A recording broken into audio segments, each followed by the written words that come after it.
चलो next MCQ number 5। Again most important MCQ, ध्यान रखना बहुत इंपॉर्टेंट MCQ है ये भी, और इसी पैटर्न से है।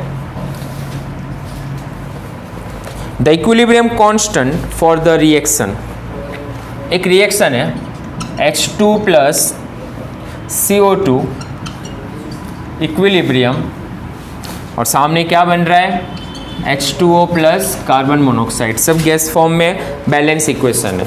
ये रिएक्शन के लिए Kc गिवन है, ये रिएक्शन का Kc कितना है 1.80 एट 1000 डिग्री सेल्सियस टेम्परेचर पर भी गिवन है। नेक्स्ट आगे, if 1 mole of H2 and 1 mole of CO2 are placed in 1 litre flask, अगर 1 मोल H2 एंड 1 मोल CO2 हमने फ्लास्क में रखा था स्टार्टिंग में, the final equilibrium concentration CO का कितना होगा वो पूछा है। समझना, इनिशियल टाइम पर ये कितना कॉन्सेंट्रेशन लिया हुआ है 1 मोल, ये भी कितना लिया हुआ है 1 मोल, प्रोडक्ट कितनी होगी इनिशियल टाइम पर तो 0।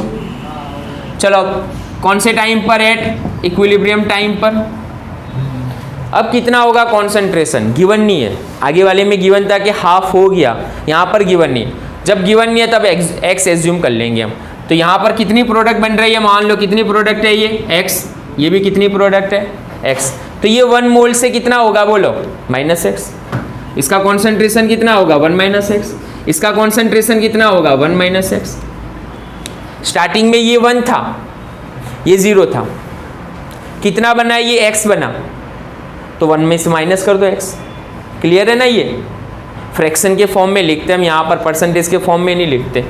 तो 1 में से कितना -x, इतना बचा ना यहाँ पर, क्योंकि उतना वो उसमें प्रोडक्ट में कन्वर्ट हो गया। अब यहाँ पर तुम्हें फाइन क्या करना है, इक्विलिब्रियम टाइम पर इसका कॉन्सेंट्रेशन फाइन करना है, मतलब तुम्हें x निकालना है। इक्विलिब्रियम टाइम पर तुम्हें क्या फाइन करना है, x फाइन करना है, वही है ना। अगर x मिल गया तो आंसर हो गया तुम्हारा कि CO का कॉन्सेंट्रेशन कितना होगा। ध्यान रखना यहाँ पर स्टोइकियोमेट्री सबकी 1-1 है, बैलेंस इक्वेशन बहुत जरूरी है, क्योंकि जितनी स्टोइकियोमेट्री होगी ना उतने से मल्टीप्लाई करना जरूरी होता है, गलती वहाँ होती है। लेकिन यहाँ पर तो सीधा सा 1-1 ही है, तो कोई प्रॉब्लम नहीं है। चलो ये इक्वेशन के लिए हम Kc लिखते हैं इक्विलिब्रियम पर। Kc कब लिखेंगे, एट इक्विलिब्रियम टाइम पर लिख रहे हैं हम यहाँ पर, तो बोलो क्या होगा concentration of x, concentration of x by यहाँ पर क्या है 1 x, प्रोडक्ट बाय रिएक्टेंट। तो क्या मिला हमें यहाँ पर x² बाय 1 x उसका स्क्वायर। तो Kc कैसे लिखेंगे, चलो यहाँ पर स्क्वायर निकाल दे तो यहाँ से अब कैलकुलेशन तो आ जाएगा ना, x फाइन करना है। चलो अब x फाइन करके बता दो कितना हो रहा है, ये स्क्वायर निकाल दो तो रूट निकलेगा यहाँ पर √Kc by x by 1 x।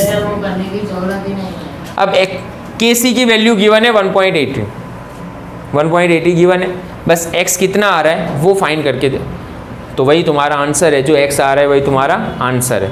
अगर मान लो एग्जाम में ऐसे क्वेश्चन पूछते कि इक्विलिब्रियम के बाद, इक्विलिब्रियम के वक्त H2 का कॉन्सेंट्रेशन कितना होता, तो उस वक्त क्या करते, जो x आ रहा है 1 में से माइनस कर देंगे, तो इसका भी कॉन्सेंट्रेशन फाइन कर सकते हो ना।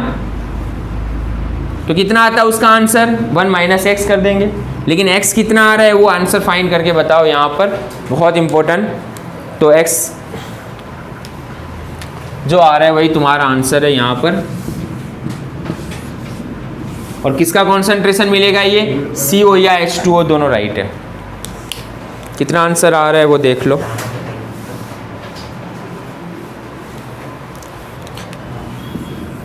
चलो Kc कितना गिवन है 1.80 under root is equal to x by 1 - x।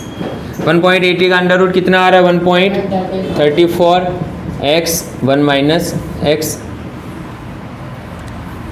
सामने ले लो इसे, तो 1.34 bracket 1 - x is equal to x, तो कितना होगा 1.34 minus 1.34 x is equal to x। 1.34 सामने ले लो इसे, x प्लस 1.34 x कितना हुआ ये 2.34 x, तो x is equal to 1.34 by 2.34 around half के आसपास में आ रहा है, 0.5 के आसपास में। तो कितना आंसर आ रहा है? 0.57। ओके, 0.57 और जो आ रहा है प्रॉपर आंसर देख लेना। तो ये है x, मतलब समझना अब यहाँ पर क्या मतलब है कि इनिशियल प्रोडक्ट 0 थी, लेकिन जब इक्विलिब्रियम स्टेबलाइज हो गया उसके बाद CO का कॉन्सेंट्रेशन कितना होगा अपने पास? 0.57। कब? जब हमने 1 मोल H2 और 1 मोल CO2 लिया हुआ है। ये इंपॉर्टेंट है। अब एग्जाम में ऐसे पूछ ले, तुम्हें इसका कॉन्सेंट्रेशन ना पूछकर ऐसा पूछे कि कितना रिमेन रहेगा अंदर वेसल में H2, रिएक्शन के बाद H2 का कॉन्सेंट्रेशन कितना अंदर बाकी रहेगा? बोलो, स्टार्टिंग में 1 लिया था, बाकी कितना रहा? ये एक्स्ट्रा करवा रहा हूं मैं तुम्हें। तो कितना अमाउंट बाकी रहेगा यहाँ पर? तो कॉन्सेंट्रेशन ऑफ H2 अगर निकालना है तो 1 माइनस x, 1 माइनस 0.57, बस माइनस कर दो ये, तो 0.43 जितना अभी भी अंदर वेसल में रिएक्टेंट पड़ा हुआ है और रिएक्शन क्या हो गया? इक्विलिब्रियम अचीव कर लिया उसने। तो इम्पोर्टेंट, अगर H2 के लिए पूछते तो ये आएगा, और अगर मान लो CO के लिए पूछ रहे तो ये आंसर आएगा। मोस्ट इंपॉर्टेंट एग्जाम्पल MCQ लिख लो।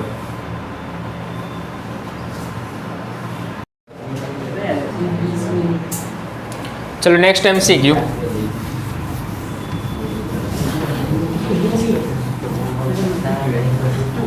थोड़ी आवाज़ बंद। चलो ये भी बहुत बढ़िया MCQ है। फॉर द रिएक्शन क्या है? I2 आयोडीन गैस है, इक्विलिब्रियम में कन्वर्ट होकर 2I बना रहा है और उसके लिए Kc गिवन है। Kc कितना है? 37.6 10⁻⁻⁶। ध्यान रखना -6 बहुत इंपॉर्टेंट है। If 1 mole of the I2 is introduce into the 1 litre flask at 1000 kelvin, तो फिर उसके बाद कॉन्सेंट्रेशन के लिए 4 ऑप्शन जो है ना वो बहुत बढ़िया है। ध्यान रखना यहाँ पर Kc गिवन है। चलो ये रिएक्शन के लिए अगर मैं Kc लिखूं शॉर्ट में, तो Kc का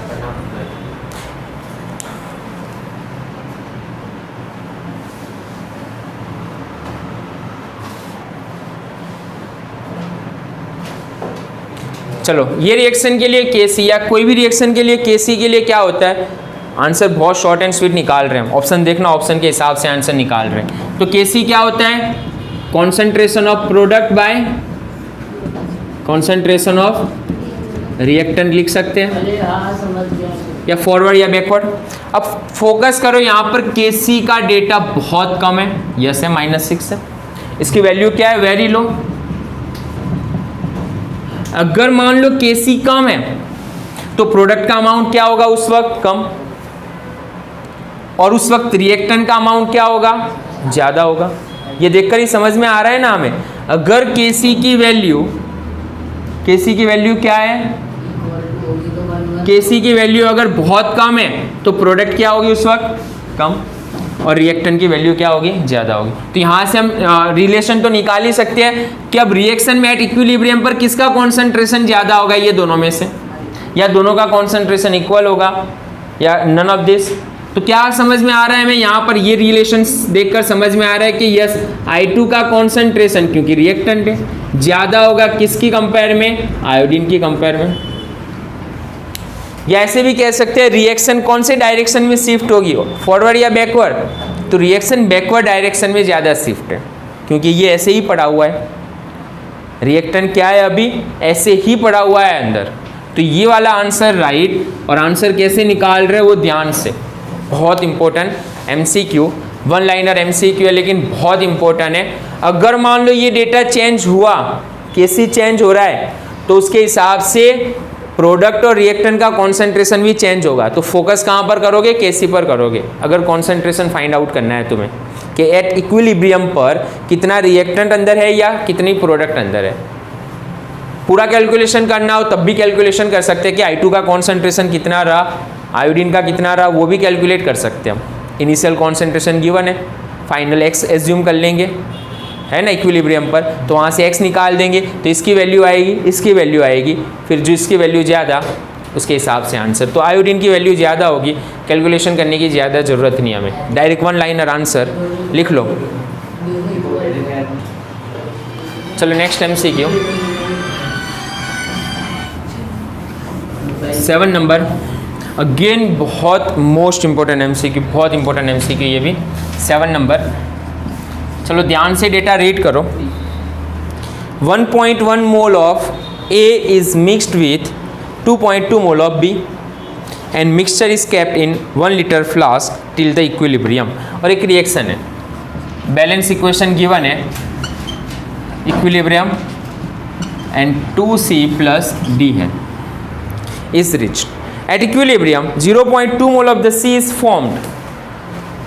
ये गिवन है, इसका इनिशियल कॉन्सेंट्रेशन गिवन है, T is equal to 0 time पर। एक कॉन्सेंट्रेशन कितना है 1.1 लिया हुआ है, B कितना लिया हुआ है 2.2 लिया हुआ है, प्रोडक्ट कितनी होगी इनिशियल टाइम पर तो 0। एट इक्विलिब्रियम एक ही स्टेटमेंट लिखा हुआ है कि एट इक्विलिब्रियम C कितना बन रहा है 0.2 मोल जितना फॉर्म हो रहा है, एक ही स्टेटमेंट लिखा हुआ है, मतलब डायरेक्ट लिख रहा हूँ मैं यहाँ पर 0.2 मोल फॉर्म हो रहा है ये। अब ध्यान रखना C is form 0.2 mole at equilibrium, तो ये कितना होगा बोलो। अब देखना ये 2 से मल्टीप्लाई है और ये 0.2 बन रहा है, तो क्या ये भी 0.2 होगा? नो। तो कितना होगा ये 0.1 होगा ये। चलो ये कितना होगा 1.1, कितना बचा अब ये 1.1 माइनस कितना करेंगे हम 0.2 करेंगे या 0.1 करेंगे? स्टोइकियोमेट्री देखो 1 and 1 तो माइनस 0.1 होगा यहाँ पर, ये समझना है। चलो ये कितना होगा 2.2, 2 की स्टोइकियोमेट्री है, 0.2 बन रहा है, 2 की स्टोइकियोमेट्री मतलब ये जितना बन रहा है इतना कंज्यूम होगा, तो 2.2 माइनस 0.2 होगा ये। क्लियर ना ये? तो चलो ये कितना रहा है यहाँ पर 1 मोल, ये कितना होगा 2 मोल, ये 0.2 मोल और ये 0.1 मोल। क्या फाइंड करना है हमें? Kc फाइंड करना है।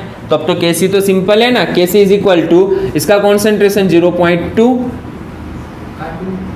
और उसका पावर, क्लियर ना, 2 0.1 बाय यहाँ पर आ जाओ, A के लिए कितना है 1 और B के लिए कितना है 2 और उसका पावर स्क्वायर। तो Kc कितना होगा फाइंड आउट। बहुत ही बढ़िया MCQ है, MCQ समझने की ट्राई करना। डेटा जब तक रीड नहीं करोगे समझोगे नहीं तब तक आंसर नहीं होगा तुम्हारा। कहाँ पर गलती हो सकती है वो समझने की ट्राई करो। यहाँ पर गलती हो सकती है, डायरेक्टली C का अमाउंट गिवन है, डायरेक्टली C का अमाउंट गिवन है 0.2, तो उसके हिसाब से स्टोइकियोमेट्री पर ही फोकस करो तुम, तो गलती ना हो तुमसे। फिर Kc तो सिंपल है फाइंड आउट करना। तो देख लो आंसर कौन सा आ रहा है यहाँ पर, तो कितना आ रहा है 0.001 जितना आंसर आ रहा है, लिख लो। चलो नेक्स्ट MCQ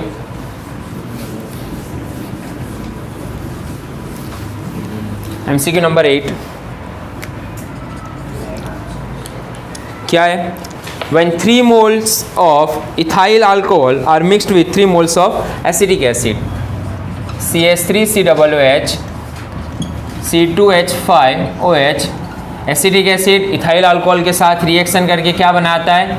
एस्टर बनाता है, CH3COO C2H5 plus water release करता है।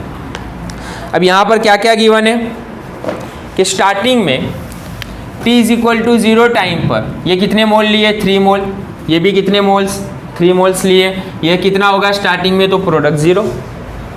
एट इक्विलिब्रियम टाइम पर, एट इक्विलिब्रियम टाइम पर क्या हो रहा है कि एसिटिक एसिड के 2 मोल्स बन रहे हैं। इक्विलिब्रियम टाइम पर एसिटिक एसिड कितने मोल बन रहे हैं? 2 मोल्स। अब समझना ये कितने मोल्स बनेंगे, स्टोइकियोमेट्री सेम ना, तो ये भी 2 मोल बनेंगे। ये कितना रहा 3 माइनस 2 और ये भी कितना बचा 3 माइनस 2, तो कितना रहा ये 1, ये भी 1, यहाँ पर 2 और यहाँ पर 2। अब Kc निकालना है तुम्हें ये इक्वेशन के लिए, तो Kc is equal to concentration 2, यहाँ पर 2, इसका कॉन्सेंट्रेशन H2O का इक्विलिब्रियम पर बाय 1 and 1। कितना आंसर आ रहा है Kc का? 4 आंसर आ रहा है। तो बहुत सिंपल MCQ है, सिर्फ फोकस इस पर करो, लिख लो ये भी। अभी मैंने देखा चलो next MCQ, most important MCQ, okay. ये 9 नंबर MCQ, रीड करो ध्यान से। 2 moles of HI were heated in seal tube at 440 degree Celsius. 2 mole of HI को क्या किया है, यहाँ पर हीट किया हुआ है। इक्वेशन नहीं है तब भी लिख सकते हैं हम, HI को हीट करके डिकम्पोज कर रहा है 2 मोल। तो अगर ये डिकम्पोज होगा तो किस में डिकम्पोज होगा, H2 प्लस I2 में डिकम्पोज होगा। बैलेंस इक्वेशन हम लिख लेंगे आगे। HI was found to be 22% decompose. Equilibrium पर ये कितना डिकम्पोज हुआ है, 22% डिकम्पोज हुआ। The equilibrium constant for dissociation, तो यहाँ पर इक्विलिब्रियम कांस्टेंट क्या होगा। चलो अब स्टार्टिंग से समझना। T = 0 टाइम पर इसका कॉन्सेंट्रेशन कितना है, 2 मोल लिया, ये तो 0 और ये भी 0। अब पॉइंट समझना, इक्विलिब्रियम पर ये कितना डिकम्पोज हुआ है, 22% डिकम्पोज हुआ है। 22%, हम परसेंटेज नहीं लिखेंगे, फ्रैक्शन लिखेंगे। तो 22% डिकम्पोज हुआ, मतलब कह सकते हैं ना हम यहाँ पर ये कितना बना हुआ होगा, बोलो 0.22 मोल बना। ये कितना बना, 0.22 मोल बना। 22% डिकम्पोज हो रहा है। अब ध्यान रखना यहाँ पर बस, ये कितना था स्टार्टिंग में, 2 था। ये कितना डिकम्पोज हो रहा है, HI कितना डिकम्पोज हो रहा है यहाँ पर, 22%। एक HI 22% डिकम्पोज हो रहा है। यहाँ तो कितने, 2 है ना, तो कितने होंगे बोलो, 44%। मतलब डायरेक्ट माइनस लिखूँ तो कितना लिखूँ मैं यहाँ पर, स्टोइकियोमेट्री 2 है, समझना 0.44 लिख लो। 0.44 परसेंटेज है, परसेंटेज नहीं लिखेंगे हम, फ्रैक्शन में कन्वर्ट करके लिखेंगे।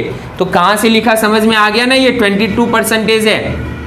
तो 22% ये डिकम्पोज हुआ तो 22% बना, ये भी 22% बना, और ये डिकम्पोज कितना हुआ कि एक HI 22% डिकम्पोज हुआ। यहाँ तो 2 था, तो 2 - 0.44। अब KC निकालना है, KC तो आसान है, तो अब KC फाइंड आउट कर लो। KC निकालना है ना, and equilibrium constant for the dissociation, yes. तो KC फाइंड आउट करो। चलो यहाँ पर क्या होगा वो, तो KC = डायरेक्ट इसका कॉन्सेंट्रेशन लिख लेता हूं मैं, 0.22 बाय ये कितना होगा, 1.56। ध्यान रखना आगे 2 है तो पावर 2। तो KC = कितना है यहाँ पर, KC कैलकुलेट करो और आंसर बताओ कितना आंसर आ रहा है वो।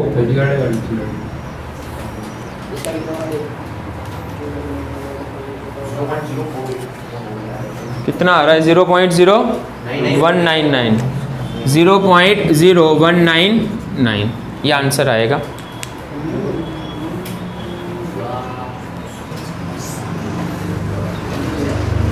Ten number MCQ, most important MCQ ये 16, जितने भी MCQ सारे इंपॉर्टेंट थे। चलो 10 नंबर का, रिएक्शन गिवन है, AB डिकम्पोज हो रहा है किस में, A and B में। If the equilibrium concentration of, equilibrium पर A को क्या कर दें हम, डबल कर दे, तो उस वक्त कॉन्सेंट्रेशन B कितना होगा। चलो इनिशियल समझना, T = 0 टाइम पर, डायरेक्ट इसकी ज़रूरत है हमें। तो इनिशियल कॉन्सेंट्रेशन कितना होगा इसका, तो A, और इसका कॉन्सेंट्रेशन कितना होगा, B। एट इक्विलिब्रियम पर क्या होगा, इसका कॉन्सेंट्रेशन हमें क्या करना है, डबल करना है, मतलब 2A कर दो, और ये तो फाइंड करना है ना हमें। बोलो क्या होगा आंसर। तो अब इसके लिए KC लिखो, इसके लिए KC लिखो। चलो इसके लिए मैं इनिशियल टाइम के लिए KC लिख रहा हूँ, इनिशियल टाइम के लिए। तो KC इनिशियल टाइम के लिए क्या होगा, A and B के बराबर होगा। नीचे इसको नहीं लिखना, हमें इग्नोर कर रहे हैं, सॉलिड है ये, और सॉलिड के लिए वैल्यू कितनी होगी, एक्टिव मास 1 होगी। तो ये आ गया इक्वेशन 1 के लिए, समझना। अब मैं दूसरे के लिए लिख रहा हूँ, एट इक्विलिब्रियम के लिए लिख रहा हूँ। एट इक्विलिब्रियम टाइम पर KC कितना होगा, KC = कितना होगा यहाँ पर 2A, और B की जगह पर इक्विलिब्रियम टाइम लिख लो, मतलब फाइनल कॉन्सेंट्रेशन लिख लो। ये यस फाइनल लिख लेता हूँ, मिक्स ना हो। यहाँ पर 2A और यहाँ पर क्या होगा B फाइनल, A को भी फाइनल लिख रहा हूँ। क्लियर ना ये। इनिशियल के लिए ये था, फाइनल टाइम के लिए या इक्विलिब्रियम पर ये कॉन्सेंट्रेशन है। अब देखो यहाँ पर क्या है, Kc इसके बराबर है ना, तो यहाँ पर पुट करूँ मैं ये concentration of A, concentration of B, यहाँ पर क्या होगा 2A, फाइनल कॉन्सेंट्रेशन तो इसके बराबर हो गया ना, तो सॉरी 2A वही होगा, और यहाँ पर क्या होगा फाइनल BF, F फाइनल है, तो यहाँ पर क्या क्या कैंसिल हो रहा है, A कैंसिल, तो B इज इक्वल टू कितना आ रहा है बोलो, इनिशियल कॉन्सेंट्रेशन, ये तो फाइनल कॉन्सेंट्रेशन है, और हमें क्या निकालना है, इक्विलिब्रियम पर फाइनल कॉन्सेंट्रेशन कितना हुआ B/2, मतलब फाइनल कॉन्सेंट्रेशन कितना हो जाएगा, हाफ, तो आंसर आएगा हाफ। गलती हो सकती है स्टूडेंट्स यहाँ पर यही समझते हैं कि यस ये डबल किया तो ये भी डबल, नो, रिएक्शन इस तरह नहीं होते। ओके, इक्विलिब्रियम ध्यान से फोकस करो कहाँ पर गलती कर सकते हो और उसी को करेक्ट करना है। लिख लो ये भी।